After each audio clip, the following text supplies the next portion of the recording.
This video is sponsored by World Anvil. Welcome to Critical Role Demystified, the show where we break down the lessons we can learn as dungeon masters and as players from episodes of Critical Role. I'm Mike Christensen, and today we're tackling episode 20 of the Vox Machina campaign, Trial of the Take, Part 3. As a reminder, the party has been split into two groups to test their skills before they can join a monster hunting guild, which they need to do to avoid going to jail. This episode and the following episode focus on Vax, Keyleth, and Tiberius, and they're paired up with two guest stars played by Will Wheaton and Will Friedle. And I apologize in advance for the purposes of clarity when I'm not using their character names.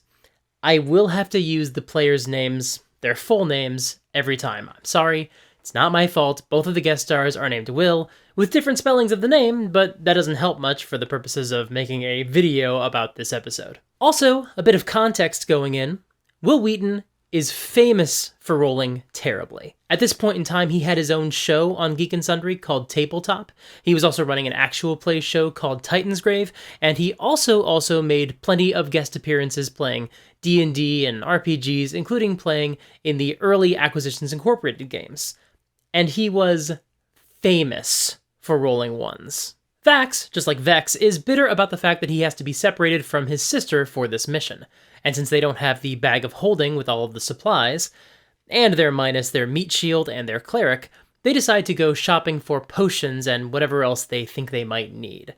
They also get a text message reminder that they are the ones with the flying carpet, which is unusual for them. That's normally in Grog's bag of holding. It actually takes them a minute to sort of clear it up and make sure that they know, no, we're not just saying this. This is from a text from Travis.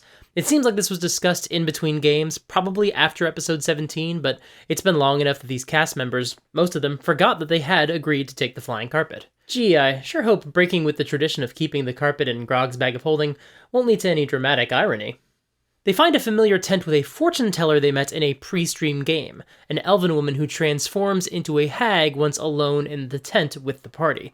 This is Forscythia, the same hag who once made a deal with Tiberius for a portion of his luck, whatever that means. She isn't feeling up for reading their fortunes today. She says she's physically taxed from reading the fortunes of other citizens of Vasselheim. She sells Tiberius some healing potions and a vial of acid, and sells Vax a poison in exchange for a favor at some point down the road. Before we continue, I want to talk a little bit about this shopping trip.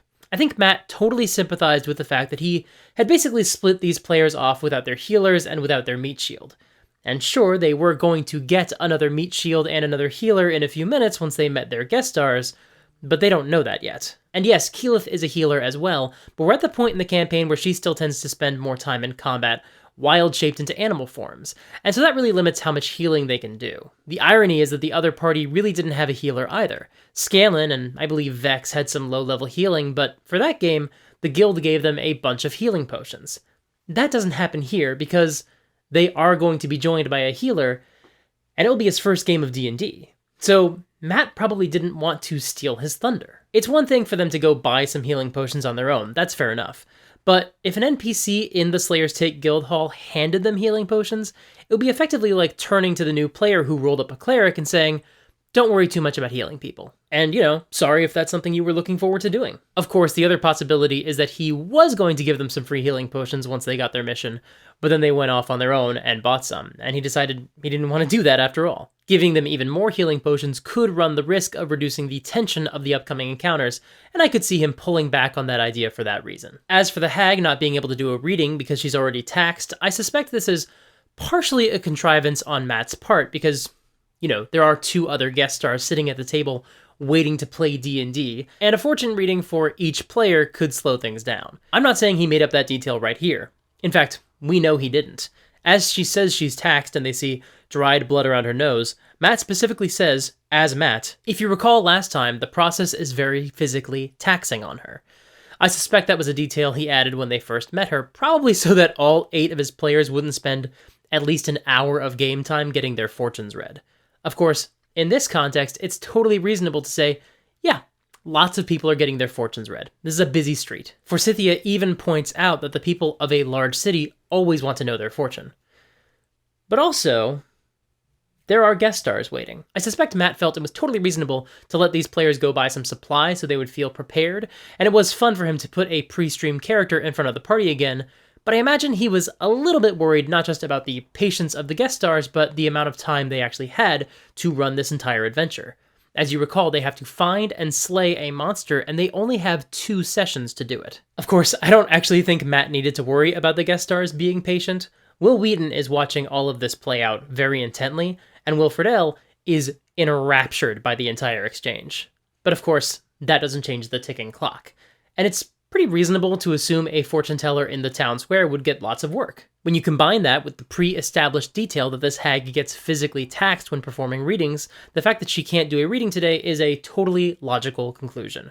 As a DM, I might also hope that if the reading was really important to the players, they would seek her out after this adventure. Maybe they go camp outside of her tent in the morning so they can be the first ones to get their fortunes told before other people come and she runs out of energy. But that never happens, so ultimately it clearly wasn't that important to the players. The party briefly asks around about town for more potions, still feeling a bit apprehensive about whether they're prepared for this fight, and they learn that the potions in Vasselheim are controlled by the clergy. Again, this is probably true for Matt's lore, but also, he's sort of sending a message, whether he means to or not. Going and getting more potions would take a while, and you're going to have to ask for permission.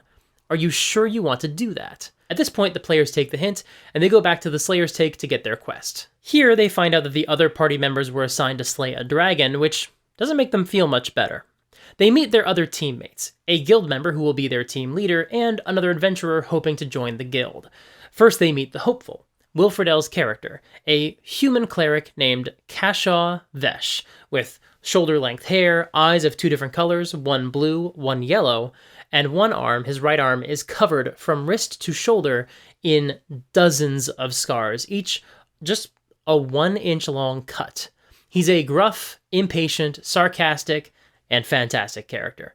Much like Mary Elizabeth McGlynn in the last 2 episodes, this is Wilfred L's first time playing D&D, and he is an absolute natural. His character is so much fun, specifically because he's a moody jerk. And his entire personality is keyed off of the fact that he rolled a charisma of 9 when creating this character. So his interpretation of that as a player is that Kashaw has terrible interpersonal skills, and he's just kind of a dick. The second character is also a gruff, dismissive jerk, Thorbeer, pronounced Torbeer, but spelled like Thor, so if I pronounce it wrong, it's because I'm reading it from a script. Torbeer is a dwarven fighter who is tattooed with terrible dwarven curse words. He has a scar down his face, one eye is blue and the other is black, and his right arm is also covered in markings, although in this case it's not scars, but tattoos of dwarven script. Well, I guess tattoos are kind of a scar, but you get what I mean. These characters feel distinct once the game gets going, specifically because of how sarcastic Kashaw is, but there are a lot of superficial similarities in the characters played by Will and Will. Torbeer is not happy about leading this group of amateurs, and it's implied maybe this is also a test of his abilities to be a leader. A commenter in my previous Trial of the Take episodes, a commenter named Jacobo Blanco, pointed out that due to the party makeup, what we have here is a lot of characters who are just having a bad time, or just gruff and laconic. Kashaw and Torbeer are both brooding loners of a sort. Vax, who at this point in the campaign isn't quite the brooding loner he will evolve into later on, is still really bitter about being separated from Vex. Tiberius at this point is still mainly positive. He's actually a pretty supportive player for most of this episode, but we do get flashes of annoyance that they are being forced to do this mission. His backstory helps account for this, since he's someone who generally doesn't care too much about local laws, partially because Tiberius is absent-minded, and partially because Tiberius feels he should have more diplomatic immunity than he usually does. And also, slight spoilers for the next episode in this series, but running out of resources will be an issue. Remember, at the beginning of this arc, right at the beginning of episode 18, Matt just changed the rules for how his sorcerer points work. And this is the first game he's played since then, so he's going to run out of resources much faster if he continues with his usual playstyle. Which is what's going to happen. So basically, at the end of this, Keyleth is the only optimist in this entire party of 5. Now, that makes it sound like these episodes are going to be insufferable, but that's not the case. This episode specifically is still terrific fun because there's a lot of excellent banter, and the next episode has a lot to like as well. Anyway, they read the contract, which was commissioned by someone anonymous, and they are being assigned to hunt a Rakshasa, a tiger man from hell with backwards hands. They need 2 eyes, 1 tongue, 1 heart, 2 claws, and 2 canine teeth. Once again, all the guild knows is that there is a Rakshasa within 3 days, huntable distance from them. The rest is up to the group. Cash casts Locate Creature. Because he is a divine caster, there's no issue with him casting magic in the middle of the city, and he gets guidance that there is a Rakshasa northeast from them, close enough to be pinged by the spell. They journey to the Dusk Meadow, the district of the city dedicated to the Raven Queen, the goddess of death. But instead of being just gothic and gloomy, it kind of has a strong New Orleans vibe. Cashaw suggests they look into mysterious deaths, and sure enough, as they talk to a vendor selling masks, they learn that bodies have been fished out of the water trough on the outskirts of the Dusk Meadow. Bodies that were mauled by something. And apparently, this something is in the city. Keyleth buys a raven mask because it suits the neighborhood they're in, Vax buys a serpent mask, and once the others leave, Torbeer buys a mask that would fit a little girl. They go to the Bastions, a voluntary guard made up of devoted members to each god's clergy. It's kind of like a militia. And Will Wheaton gets his first natural one of the night, trying to intimidate the guards. So instead of intimidating them, the group has to bribe the guards. Here's a quick lesson on failing forward. And it's important Matt knows how to do this, because Will Wheaton's roles basically demand it. As a general rule, you don't want to gate off information behind rolls. It's tempting, of course, because we want rolls to matter. But when someone rolls low, it's not fun to tell them, "Nope, you suck, the end, move on." Unfortunately, that is basically how low rolls work in combat, just by the nature of pass-fail mechanics like armor class and saving throws. But when you're handling exploration or social interaction, it's not awesome to say that something cannot be done. So as soon as Torbeer rolls his 1, Matt has the Bastion say that they've got no business with the Slayer's Take if they won't offer proper compensation for the information. It helped that before they even talked to the Bastions, Cashaw said they'd need to bribe them. And during the talk with them, Cashaw said he wants money. But obviously Torbeer was hoping to avoid parting with some gold and trying to intimidate the information out of him. With a natural 1, that wasn't going to be possible. But Matt basically has the NPC tell Torbeer what they do need to do to get the information they need and proceed with the adventure.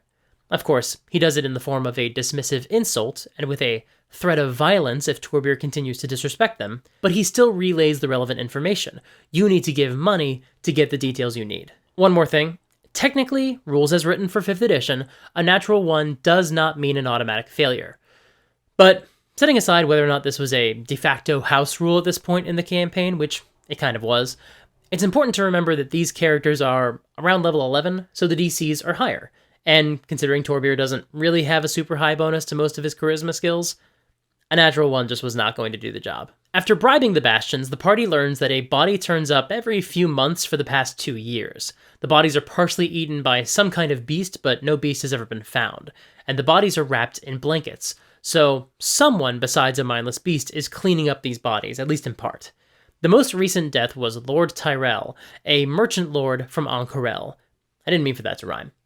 A witness saw a bipedal beast man who vanished into thin air. The merchant lord was staying at the Velvet Cabaret, a high-end yet still kind of shady establishment of relaxation and leisure. But the Velvet Cabaret has been investigated, and nothing came up. Cash asks if there has been any similarity between the bodies, and there was. They're all wealthy. If you hadn't noticed, we've officially entered a Noir story. We've got our plot hook, we know the killer is in the city, and we've interrogated the cops. They don't know much, but we've got a lead, sending us to a shady, brothel-type luxury house. I actually don't know if it's a brothel, but it's implied. This is a full-on mystery story. And the reason I call it a noir is just because of the tropes. This isn't just a whodunit, it's a story about the seedy underbelly of the city. And if you want your game to be more like a noir, here's a hack. Getting information of any kind carries a risk of danger. That's what makes it a noir. Even this scene where they shake down the former investigators almost escalates to violence when Will Wheaton rolls a 3. The only reason it doesn't is because Matt rolled a 1 for the guards to resist his efforts to calm the situation. It very easily could have led to a combat with the Bastions, and that's part of what keeps a mystery like this tense. It's not just about figuring out where to look for information. It's about making the act of getting information itself more dramatic and more dangerous. Oh, and the fact that half of our cast is made up of gritty loners only adds to the noir aesthetic. The party tries to rack their brains about information on Lord Tyrell, and Will Wheaton rolls his second natural 1 of the night. Anyway, their only lead is the Velvet Cabaret, so they decide to enter as wealthy patrons and try to draw the attention of the killer, to flush them out of hiding. Vax has the best chance of looking like somebody wealthy, Tiberius can magically disguise himself as a half-elf to match, and Keyleth wanted to go shopping anyway, so they go get her some fancy duds. Now, we just got a lot of information, and, dare I say, lore, about the city of Vasselheim, and it is honestly impressive how much of that Matt had at his fingertips during the game. But you should not feel pressured to have that mind palace of game world information the way he does. But you can still pull up any information you need at the push of a button thanks to today's sponsor, World Anvil. Now here's the thing. Normally I talk about how easy World Anvil makes it for you to keep track of the information for your campaign setting, and how you can create articles for any person, place, thing, event, tradition, anything you want to have a record of. Or I'll talk about how they have a Chronicles feature, where you can keep track of the different events in your world on different timelines, which you can also link to the maps you upload. Or I'll talk about how they have tools to run your game through the website, or how they have a manuscript feature for authors developing worlds for their works of fiction. But I'm not talking about any of that today, because it's almost Thanksgiving, and I wanted to express my thanks. Wait, what's that? December 22nd? Huh. Okay. Wild. But in all seriousness, I want to thank World Anvil so much for all of their support this year. This is still a really young channel, and World Anvil was one of the first sponsors to take a chance on me. And they didn't just set up an arrangement for sponsorship for a few videos. They sat down on a call with me and gave me a bunch of advice for how to grow my channel, for these awesome ways that would make this channel more successful. They didn't have to do that, but it was genuinely a huge help. They gave me some major tips that made a huge impact. And honestly, I wouldn't have anywhere near the number of subscribers I do now without their help. So I wanted to make sure that you know that the folks at World Anvil are really wonderful people. And if you visit worldanvil.com and use the promo code SuperGeek, you can do more than just save 40% off of any annual membership, which is true, and that's awesome. But you also say thank you to a company that really made a difference in my life by trusting me and encouraging me and helping me along. And if you do use that code SuperGeek at checkout, this is not hyperbole. It really helps me a lot. And it demonstrates for them how much of an impact their kindness had on my channel. So once again, please visit worldanvil.com and use the promo code SuperGeek to save 40% off of any annual membership. And thank you again so much to World Anvil for supporting the channel for so many videos this year and for so many more videos in the future. The party settles on their cover identities. Vax will be Lord Scanlan of the Shorthalts, who runs a business making shoes for gnomes. Sure, Vax is Scanlan. This won't be bonkers confusing to talk about. Torbir is his guard. Kashaw is his valet. Keyleth is Corlin, the wife of Scanlan, and by that I mean Vax. Tiberius becomes a half-elf to pose as Scanlan's financial advisor. And honestly, Scanlan needs a financial advisor. That's true no matter which Scanlan I'm talking about. Tiberius talks their way into the club, but they need to meet with the owner to get approved as members of the Cabaret. The manager of the Cabaret, Hosen, guides them inside and takes them to the owner. The atmosphere is relaxed, but the staff is dressed in clothes deliberately reminiscent of slave collars. And as Matt says, the adornment they wear is almost trying to get across that atmosphere as if that's part of what you're paying for. It sickens you a little. Normally, I'm not a huge fan of DMs telling players how their characters feel, but when you're telling your players that they're entering a hall of vice where the patrons pay for the servants to wear harem slave cosplay, it's probably a good idea to tell them some version of, this is not normal, this is gross, kind of like it would be in the real world. It's not the right approach for every situation, but when you're describing the seedy, lecherous underbelly of an urban setting, the simple line to say, this is gross, is actually a lot better than going into a 3-paragraph spiel about the history of slave harem cosplay in your campaign setting. It's efficient, and it onboards the players and continues to push the vibe of the story. They meet Vince, a mustachioed and bejeweled man who owns the Velvet Cabaret. And honestly, this scene is captivating to watch, and I don't really know that I can do it justice in the recap, but I will try. Scanlan is trying to get into the cabaret to deal in business with the other clients. Vince asks Scanlan about his intentions and his interests, sizing him up and basically asking what his deal is. And Scanlan says that the shoes he makes are the public-facing business, but he's in Vasselheim to sell some poisons. But Vince is not buying any of it. He wants honesty, or bodies are going to start dropping. So Tiberius takes the first step toward honesty and takes his red dragon form. He drops disguise self. And Kashaw and Vax take his lead and say they're here to help Vince. They're here to stop a murderer. Vince gets very defensive, so the party has to go into full intimidation/shakedown mode. And Vince admits he is not the owner, he's a figurehead. Something else runs this place. And as they look over their shoulder, they see Hosen, the dwarf who brought them in, peering through the door. And then he turns and runs. They give chase and they try a few spells to stop him, but these spells have absolutely no effect on him. So we've got confirmation now. He's the Rakshasa.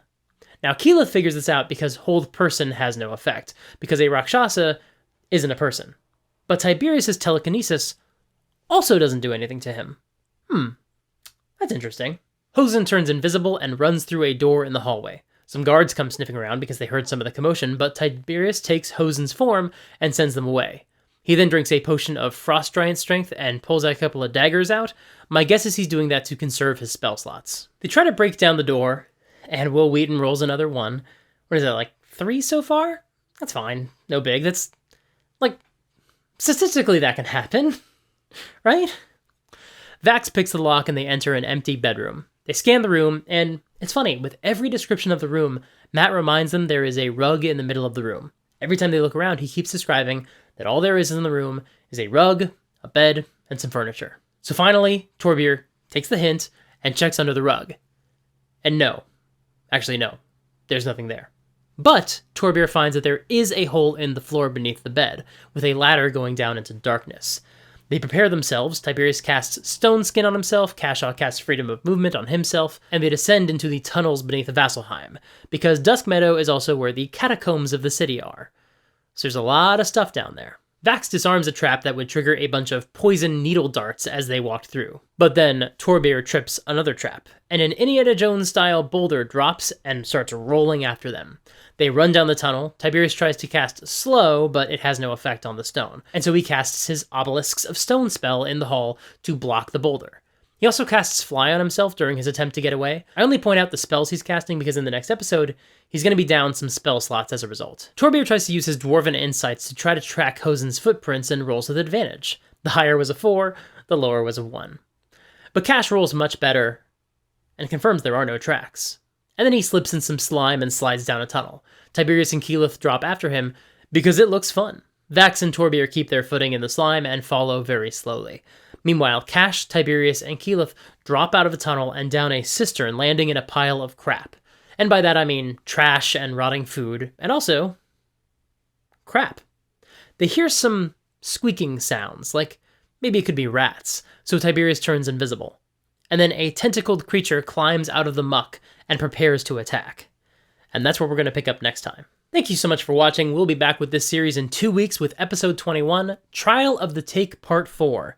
There was a little bit of cringe partway through this episode as a couple of our core cast members get frustrated, and we also get to see a few mechanics from some monsters that I just don't personally think are a lot of fun for players. But besides that, it is a solid episode and has a pretty great use of the flying carpet, because that carpet is going to come in really handy for the party. Also, my first video on this channel was about where to start watching Critical Role, but some viewers were hoping for a bit more information about the campaigns before making that decision. Maybe some information about characters or more information about these story arcs. Well, keep an eye on this channel for more of that in the next couple of days. If you want to support the channel, there are a few ways you can do that. You can subscribe and ring the bell to get notified about new videos as soon as they come out. I make D&D videos every Monday and Thursday. Although, like I said, stay tuned for some bonus videos in the next few days. You can also support me financially on Patreon. Every new patron, at any dollar amount, seriously, even $1 a month, really helps this channel. I have goals based on the number of patrons I have, not the amount of money I gain.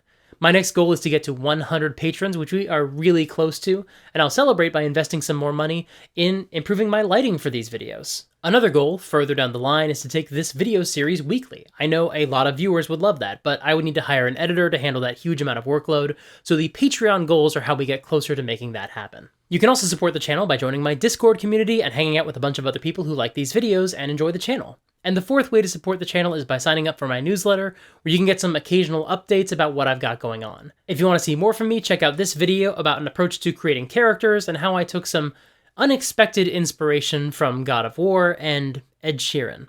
Until next time, play fair and have fun.